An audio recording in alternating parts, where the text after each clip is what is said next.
네, 한국과 미국 간 오랜 이슈 중 하나였던 전자권 환수, 전자권 전환 문제가 수면 위로 올라왔습니다. 네, 한편 미국발 관세 폭풍에 전 세계가 휘청이고 있는데요. 우리 관세 협상은 어떻게 진행되고 있는지 봉영식 연세대 개건 교수와 살펴보겠습니다. 어서 오세요. 안녕하십니까. 예, 전자권 환수 전환 이재명 대통령의 공약 사항이기도 했는데 대통령실이 이렇게 오늘 밝혔습니다. 전자권 환수는 한미 간 장기 현안이다. 미국 측과 계속 긴밀히 협의해 나갈 거다. 이렇게 말했어요. 그러니까 지금 전자권 환수 전환 어떤 용어 두 개가 막 섞여서 쓰는데 일단 전자권 환수 전환이라는 게 간단하게 어떤 건지 말씀해 주시고 왜 중요한지 말씀해 주세요. 그러니까 한국과 미국은 이제 상호 안보 방위 조약을 체결 국가로서 우리나라는 이제 주한미군의 준원을 허용하고 있죠. 네. 그래서 만약에 한반도에서 다시 전쟁이 발발한다면 그럴 일이 없어야겠습니다만 이제 한미가 연합군으로서 대처를 하게 돼 있습니다.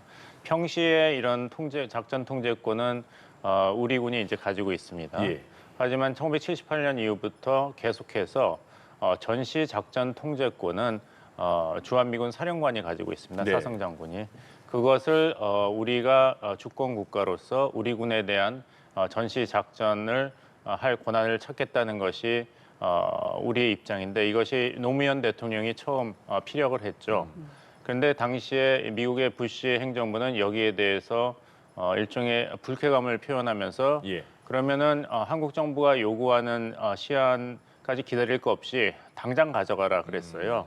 그러고 나니까 우리 정부가 아직 준비가 안 돼 있기 때문에 시한을 협상해야 된다 해서 못 박은 시한이 처음에는 2007년이었습니다. 근데 그 다음에 이제 한국의 정부가 바뀌면서 이명박 정부 때는 이 전시 작전권 한국으로의 이양 날짜를 다시 변경을 했죠. 연기를 했죠. 그러다가 박근혜 정부에 와서는 이것을 시한에 이런 전시 작전권 전환이 아니라 조건에 기초한 전환으로 해야 된다. 네. 이렇게 바꿨고 사실상 연기가 되었습니다. 그렇다면 이제 한국이 이런 전시 작전 통제권을 가지게 된다면은 한미 간의 이제 전쟁에 대비를 할 때는 한국의 사성 장군이 연합 태세 하에서 주한미군 사령관을 부사령관으로 놓고 전시 작전을 지휘하게 됩니다. 예. 미래작전사령부. 근데 그렇게 되기 위해서는 한국군이 그런 역량을 가지고 있느냐에 대한 평가가 있어야 되는데 3단계 합의를 했습니다. 최초 작전 운영 능력이 있는가? 이것은 한국군이 통과를 했습니다. 두 번째는 완전한 능력 평가. 그 다음에는 완전한 운영 능력 평가. 근데 이제 2단계까지는 한국군이 이제 능력을 확보하지 못했다. 북한의 이런 핵 미사일 공격 능력을 미리 탐지해서 적절히 대처할 능력이 있는가? 그리고 한반도에서의 이런 전쟁을 방지하고 그 작전 지휘를 할 능력이 있는가? 이런 예. 여러 가지 조건인데 이것을 만족시키질 못했죠. 73개 중에서 49개를 평가했는데 예. 이것이 늦춰진 데는 두 가지 이유가 있습니다. 이런 걸 평가하려면 한미 간의 연합훈련을 해야 되거든요. 네.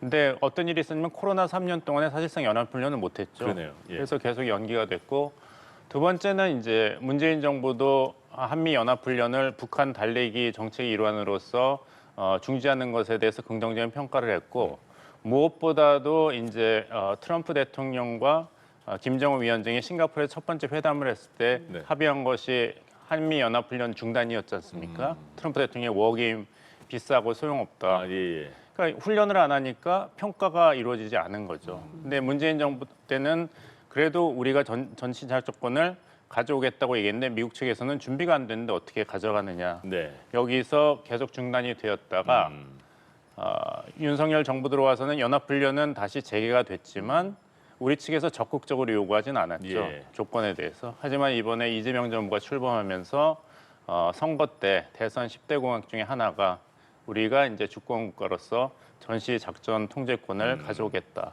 이런 것이 이제 한미 간의 관세 협상의 틀 안에서 관세 협상뿐만 아니라 큰 틀에서 양국에게 중요한 모든 현안을 한번 논의하고 합의해 보자. 그 차원에서 이 전시 작전권 이양이 새로 등장하게 되었습니다. 예. 네. 그 앞서 위성락 국가안보실장이 미국과 통상 안보 패키지 딜 협상을 역제안을 했는데 정확히 좀 어떤 사안의 통합 협상을 뜻하는 건지 이게 궁금하고요. 그리고 이 패키지 딜 카드를 꺼내든 배경 그리고 그 가능성 어떻게 보십니까? 워낙 이 미국 트럼프 행정부와의 관세 협상이 진전도 있었습니다만 교착 상태에 있기 때문에 미국 측의 전향적인 입장, 특히 한미 간의 이제 정상회담의 날짜까지도 확실히 못 박는 그런 수확을 올리기 위해서는 좀 더 큰 틀에서 협상을 하는 것이 중요하고 또 추동력을 확보하는 것이 중요하다 이런 판단에서 나온 것 같습니다. 이것은 이제 트럼프 대통령이 일기 때부터 특히 이제 북한하고 협상할 때 보여줬던 그런 선호하는 협상 스타일 때문입니다. 예. 당시에도 어떤 식으로 북한 핵 문제에 접근하느냐 했을 때 올인원, 일괄 타결, 모든 문제를 한 번에 타결하는 걸 선호한다고 했고 예. 2019년 2월 하노이에서 김정은 위원장에게 이런 제안도 했죠. 이 자리에서 당신과 내가 북한과 미국 사이의 모든 문제를 타결하자. 모든 걸. 그렇게 된다면 북한은 뭘 원하는가 했을 때 예. 김정은 위원장이 거기에 대해서 그러면 북한은 이걸 원합니다. 대답을 못했다고 해요. 그러니까 대답을 못하니까 트럼프 대통령이 아쉽지만 노딜로 끝내야겠다 했던 것이죠. 예. 그래서 그런 본인이 고수하는 협상 스타일을 이번에도 한국에 계속 고수하고 있기 때문에 이재명 정부로서는 결국에는 협상만 기술적으로 초점을 맞춰도 결국엔 트럼프 대통령이 모든 것을 결정을 하는 스타일이기 때문에 아무리 구체적인 숫자를 서로 교환하고 협상을 한다 하더라도 결국에는 최고 결정권자가 만족하지 않으면 진전이 없기 때문에 예. 결국에는 트럼프 대통령이 설득할 수 있는 새로운 제안이 필요하다는데 아마 그 한미 당국자들이 공감한 것 같습니다. 예. 그러니까 전시작전 통제권을 우리가 계속 가져오려고 했는데 시기도 굉장히 맞지 않았고 조건도 맞지 않았다 이렇게 앞서 설명을 잘 해주셨는데 그러면 우리가 전자권을 가져온다면 그럼 과연 앞서 말씀하셨듯이 그런 조건이 지금은 다 갖춰져 있는가? 그리고 만약 전시가 됐을 때 그럼 미군이 우리나라를 적극적으로 도와줄 수 있는가? 그건 어떻게 봐야 되는 거예요? 그 에이브람스 전 주한미군 사령관이 예. 2019년에 그런 얘기를 했어요. 그 당시 현재 한국의 작전 계획은 2010년 전략 기획 지침을 바탕으로 하고 있고 11년이나 됐는데 업데이트가 안 됐다. 여기에 대해서 한국 국방부 보고 연합 사령관으로서 내가 지휘를 제대로 할 수 있게 업그레이드를 해달라 그랬는데 국방부는 새 전략계획 지침에 대한 필요성을 지지하지 않았습니다. 구체적인 이유를 밝히지는 않았습니다라고 예. 언론에 나중에 얘기했습니다. 그래서 그때 에이브람스 장군이 얘기했던 전자권 작업을 완료하기 전에 한국과 미군이 확인해야 될 최소한의 요건이 무엇인가 했을 때는 네. 두 가지를 얘기했습니다. 이제 한국의 사성 장군이 이끌게 되니까요. 예. 미국의 사성 장군이 부사령관이 되고요. 네네. 미래 연합사가 연합 방위군을 이끌 수 있다는 것을 증명하는 것, 한국 장군이 이제 지휘를 하고 전쟁을 수행할 능력이 있다는 걸 증명해야 되고, 두 번째는 북한의 위협, 전략 타격 능력을 한국이 충분히 획득하였다. 북핵과 미사일 위협에서. 예. 그래서 한국형 통합 공중 미사일 방어 체계를 개발해서 배치를 해야 되고, 또 지금 우리가 전적으로 의존하고 있는 그런 이제 정보 시스템을 한국이 개발해야 되는 것이죠. 예. 군사 정찰 위성이라든지. 그래서 북한이 미사일을 발사하기 전에 우리가 미리 감지하고 삼축 체제에서 선제 타격을 해서 무력화를 해야 되는데 이것은 사실 아직 증명이 되지 않았습니다. 네. 말씀드린 대로 한국과 미국이 연합훈련 결과를 토대로 검증을 한 적이 오래됐기 때문에 이것은 한국과 미국이 다시 한번 검증을 해야 될 숙제로 남아 있는데 예. 한 가지 걱정되는 거는 2017년 8월 28일에 문재인 당시 대통령이 송영무 국방장관 업무 보고를 받는 과정에서 국방부를 심히 질타했습니다. 문재인 대통령이 그 많은 돈을 가지고 뭘 했는지 근본적인 의문이 든다. 이렇게 국방부를 강하게 비판했는데 당시 문재인 대통령이 북한과 남한의 GDP를 비교하면 남한이 북한의 45배에 달하는데 국방 예산이 50조 원이 넘고 왜 아직도 이런 미래 연합사령부를 우리가 이끌 그리고 예. 북한의 군사 도발에 충분히 대응할 능력을 갖추질 못했는가. 막대한 국방비를 투입하고도 우리가 북한 군사력을 감당하지 못해 오히려 한미 연합 방위 능력에 의지하는 것 같아 안타깝다. 이것이 2017년 예. 문재인 대통령의 판단이었습니다. 예전에 노무현 전 대통령과 비슷하네요. 판단이. 예, 그러니까 이제 주권 국가로서 전시작전 통제권을 우리 군이 가져온다. 여기에 반대할 사람은 없겠죠. 근데 그것이 이재명 대통령이 지향하는 실용 외교, 믿을 수 있는 안보에 부합하는 그런 결정인가에 대해서는 앞으로 상당한 정치적인 논란이 있을 것으로 보입니다. 예. 예. 네, 그러니까 최근 미국의 안보 전략이 중국 견제에 무게를 두고 있는데 이런 가운데 전자권 회수가 논의가 되는 만큼 주한미군 재조정, 감축으로 직결되지 않을까 하는 가능성도 거론되고 가능성이 있는데요. 굉장히 높다고 봅니다. 어떻게 본다면 미국 입장에서 트럼프 행정부 입장에서는 이렇게 한국 측에서 전시작전 통제권 이양을 요구하는 것을 환영할 것입니다. 왜냐하면은 원했는데 예. 이것을 한국 측에서 먼저 요구한다면은 미국 측으로서는 반가운 일이죠. 그리고 이것을 관세 협상의 압박용 카드로 쓸 수가 없기 때문에 미국 입장에서는 관세 협상과는 별개의 문제이기 때문에 부담도 없는 것이죠. 왜 이런 말씀을 드리냐면은 예.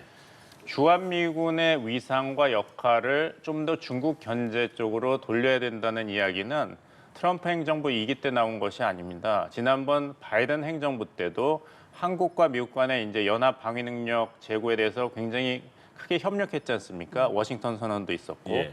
그럼에도 불구하고 계속 워싱턴 의회, 국방부에서는 주한미군을 변화시켜야 된다. 특히 21년에 미국 의회 보고서에 따르면은 주한미군의 역할 확대와 재검토가 필요하다. 왜냐하면 대만 해협의 불안정성 때문입니다. 한국과 일본과는 달리 대만에는 의미 있는 미국 주둔군이 없고 미국과 상호 안보 협정도 없기 때문에 중국의 이제 군사적 부상이라든지 위협에 대해서 적절히 대처할 예. 그런 체제가 없다는 것이죠. 그렇다면 대안은 주일미군과 주한미군인데 이 주한미군이 소위 트럼프 대통령의 말대로 한반도에 가두어져 있으면 이것은 전략적인 낭비라는 것이죠. 그러니까 주한미군은 미국 군대이기 때문에 미국의 글로벌 안보 전략에 가장 적합하게 임무를 수행해야 되는데 네. 여기에는 변화가 필요하다. 아까 말씀하셨듯이 그럼 만약에 한국이 전시작전 통제권을 가져가면 만약에 한반도에 전쟁이 났을 때 주한미군이 어떤 역할을 할 것이고 과연 미국은 상호 안보 방위 조약에 따라서 한국을 도우러 군사적으로 개입할 것인가? 가능성은 높습니다. 예. 하지만 절대적인 의무는 없습니다. 왜냐하면 안보 조약 그 조항을 보시면은 예. 양국이 상호 헌법적 절차에 따라서 군대를 보내게 돼 있습니다. 그렇다면 헌법적 절차를 핑계로 대 가지고 군사 지원을 안 할 수도 있는 것이죠. 러시아와 북한 간에 맺은 전략적 포괄적 동반자 협정에도 사조도 예. 비슷한 조항이 있습니다. 그게 절대적인 보장은 없기 때문에 예. 미국이 계속해서 한반도의 평화와 안전 그리고 동맹국인 한국의 안보에 대해서 미국이 안보 우산을 제공하겠다는 약속을 계속해서 정상 간의 공동선언문에서 확인을 하고 있습니다만 그거는 공동합의문에 나온 내용이고 네. 실제 어떻게 될지에 대해서는 사실상 100% 확실하진 않다. 여기서 우리나라의 고민이 있는 것입니다. 그러네요. 네. 예. 알겠습니다.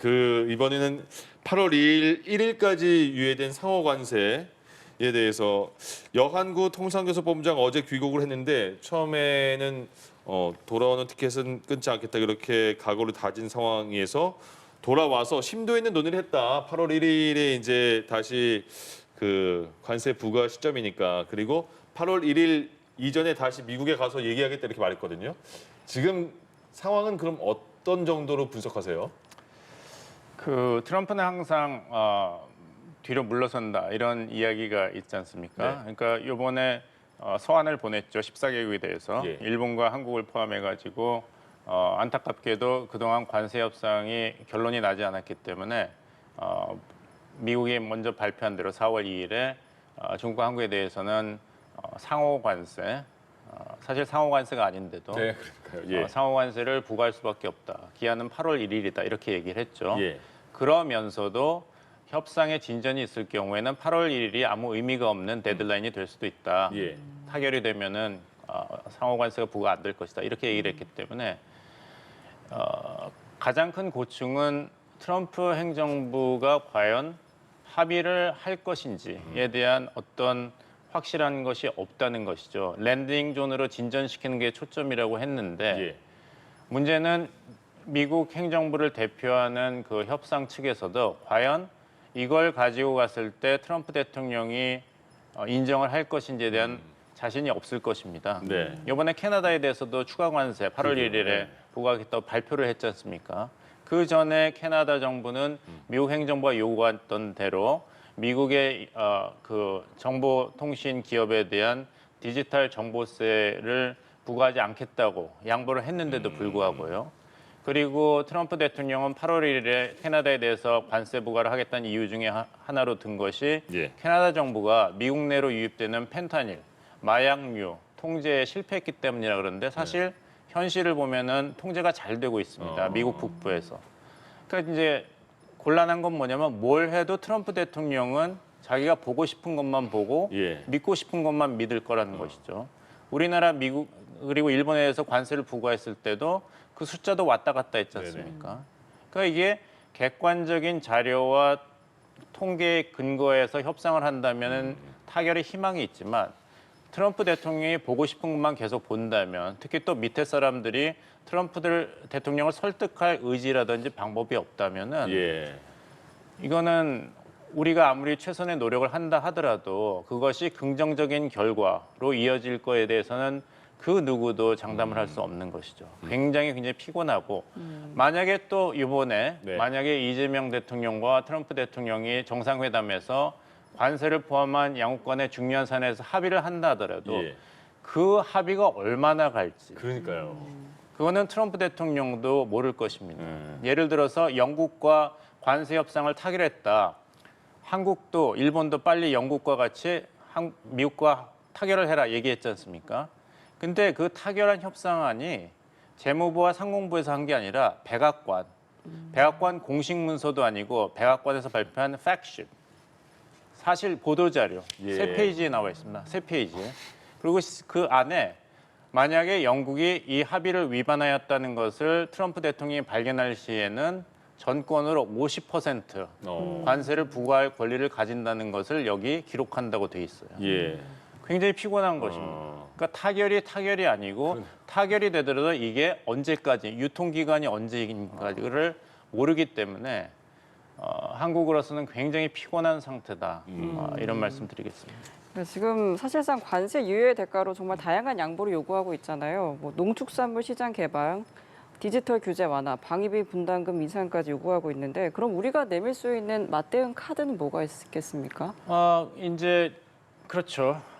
맞대응 카드는 이렇게 나가면은 미국의 공신력이 떨어지기 때문에 결국에는 이 피해가 오롯이 미국 기업과 소비자 예. 그리고 트럼프 대통령을 지지하는 국민들에게도 돌아간다. 이 점을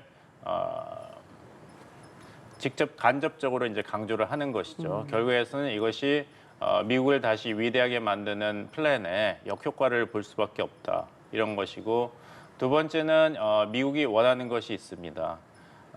미국이 지금 중국의 부상을 막지 못해서 어떻게 해서든지 인도 태평양에서 군사적으로 중국을 견제하는 그 구축선을 만들어야 되는데 여기에는 한국과의 협력이 무엇보다도 중요하기 때문에 예. 한국에 대해서도 나토 유럽 회원국과 같이 국방 예산을 GDP 대비 5%까지 증가해라.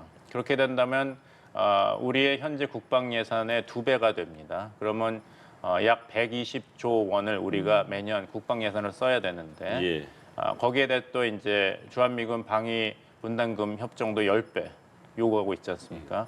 하지만 이런 대중국 군사 협력에 대해서는 미국이 더 아쉽기 때문에 여기에 대해서 우리가 전격적인 어떤 협력을 약속한다면은 관세 문제에 대해서는 또 미국이 유연성을 보일 수가 있고 또 미국이 약한 점이 제조업이기 때문에 특히 조선업 분야에 대해서는 이제 한국과의 협력을 많이 기대하고 있습니다. 그래서 위성락 안보실장도 트럼프 대통령과 짧은 만남이었지만 확인할 수 있었다고 이야기를 했죠. 예. 마지막으로는 미국의 그 인터넷 기업들이 한국에 비관세 장벽이 있다 이렇게 지적을 하고 있는데 여기에 대해서 만약에 우리 정부가 좀 더 유연성을 보일 수 있다면은 이 미국의 기업들이 트럼프 행정부에 대해서 좀 더 긍정적인 메시지를 전달해서 예. 관세 문제에 대해서 양국이 좀 더 접근할 수 있는 그런 가능성이 열릴 가능성도 있지만 다시 말씀드립니다만 예, 예. 트럼프 대통령은 워낙 예. 본인이 다 챙기고 결정해야 되고 계속해서 카드를 놓지 않는 스타일이기 때문에 예. 타협, 타결이 된다 하더라도 그것이 언제라도 번복이 될 수가 있고 어떤 예. 이유에서 또 얼마나 갈지 모르기 때문에 굉장히 피곤한 상태고 여기는 한국도 예외가 아니다 네. 이런 네. 말씀드리겠습니다. 피곤하다는 말씀 많이 하시네요. 그러니까 이런 얘기를 하면 저도 피곤합니다. 트럼프 대통령이 탑다운 방식을 좋아하니까 지금 8월 1일까지 한 20일 정도 남았잖아요. 예. 그러면 이재명 대통령과 트럼프 대통령이 직접 만나서 한미 정상회담에서 이런 문제를 해결할 수 있지 않을까라는 얘기도 나오는데 그럴 가능성, 필요성 어떻게 보세요? 가능성은 열려 있습니다. 예. 저도 많은 생각을 해봤는데 왜 트럼프 대통령이 다시 한번 한국은 이기적인 나라다, 국방 예산을 예, 예. 대폭 증가해야 된다. 미국에 대해서 무임승차라는 얘기를 한 것은 그만큼 조기 정상회담에 대해서는 어느 정도 접근을 했기 때문에 마지막으로 한국에 대해서 압박을 하는 그런 발언이 아니었을까. 예. 만약에 조기 정상회담이 아직도 묘연하다면은 그런 압박 메시지를 한국을 꼭 집어서 한국에 대해서 얘기할 필요가 없었겠죠. 예. 근데 어느 정도는 적어도 한국 측에서 적극적인 입장을 보였고 미국 입장에서도 말씀하신 대로 트럼프 대통령은 탑다운 결정 방식을 선호하기 때문에 예. 실무진 입장에서는 정상 간의 정상회담이 조기에 개최돼서 거기서 정상 간에서 좀 이렇게 큰 틀이라도 합의를 해라 이런 걸 선호했을 가능성이 높죠. 그것을 트럼프 대통령이 보고를 받고 알기 때문에 오히려 한국에 대해서 그렇게 쉽게는 안 되고 이런 문제가 있다는 것을 다시 상기시킨다. 8월 1일 관세 유예 종료뿐만 아니라 라는 그런 전략으로 나온 것이 아닌가 생각합니다. 예. 네, 알겠습니다. 여기까지 봉영식 연세대 개건 교수와 함께 이야기 나눠봤습니다. 오늘 말씀 고맙습니다. 고맙습니다.